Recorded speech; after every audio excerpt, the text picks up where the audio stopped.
Hei og velkommen tilbake til Norsk Tolk. I denne videoen skal vi snakke om noen viktige tips og vanlige feil å unngå når du skriver en tekst for norskprøven, spesielt på B1-B2-nivå. Hvis du vil forbedre skrivingen din og unngå vanlige feil, så følg med. Generelle tips for skriving. Planlegg teksten din. Før du begynner å skrive, ta deg tid til å planlegge hva du vil si. Lag en enkel disposisjon med innledning, hoveddel og avslutning. Dette hjelper deg å holde strukturen klar og fokusert. Del teksten i avsnitt.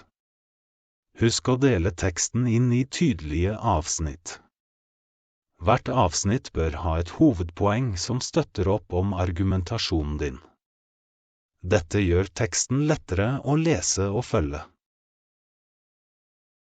Hold deg til temaet. Sørg for at du holder deg til det temaet du har fått.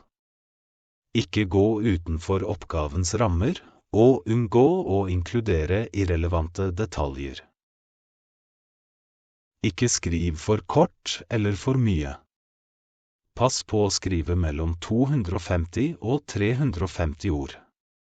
Å skrive for kort kan gjøre at du ikke dekker oppgaven godt nok, mens å skrive for mye kan gjøre teksten mindre fokusert. Bruk variert språk. Prøv å bruke et variert språk for å gjøre teksten mer interessant. Unngå å gjenta de samme ordene for ofte. Her er et eksempel på hvordan du kan variere språket. Jeg mener at skolen bør fokusere mer på praktiske ferdigheter. Praktiske ferdigheter er viktig for elevene. Praktiske ferdigheter hjelper elevene med å klare seg i livet. Derfor bør praktiske ferdigheter være en del av skoleundervisningen. Her blir praktiske ferdigheter repetert 4 ganger i samme avsnitt. I stedet kan vi skrive det på denne måten. Jeg mener at skolen bør legge større vekt på praktiske ferdigheter. Slike ferdigheter er avgjørende for elevenes fremtidige suksess. De gir dem verktøyene de trenger for å mestre utfordringer i hverdagen. Derfor er det viktig at praktiske ferdigheter blir integrert i skoleundervisningen. Som du ser, gjør variert språk teksten mer interessant og profesjonell. Vær tydelig og presis. Unngå lange og kompliserte setninger. Vær klar og presis i argumentasjonen din, slik at det er lett for leseren å forstå hva du mener. Les gjennom og rediger. Etter at du har skrevet teksten, les den gjennom minst 1 gang for å sjekke etter skrivefeil, grammatiske feil, og om teksten din er logisk oppbygd. Dette kan gjøre en stor forskjell. Vanlige feil å unngå. Gjenta samme poeng. Å gjenta det samme argumentet flere ganger uten å tilføre noe nytt kan gjøre teksten kjedelig. Sørg for at hvert avsnitt bidrar med noe nytt til diskusjonen. Grammatikkfeil. Vanlige grammatikkfeil inkluderer feil bøying av verb og substantiv, feil plassering av setningsledd og feil bruk av tegnsetting som komma, punktum og stor bokstav. Her er noen eksempler. Feil bøying av verb. Jeg har bodd i Norge i 3 år. Jeg har bodd i Norge i 3 år. Feil ordstilling, plassering av setningsledd. Vi vet at man må ikke kaste søppel i skogen. Vi vet at man ikke må kaste søppel i skogen.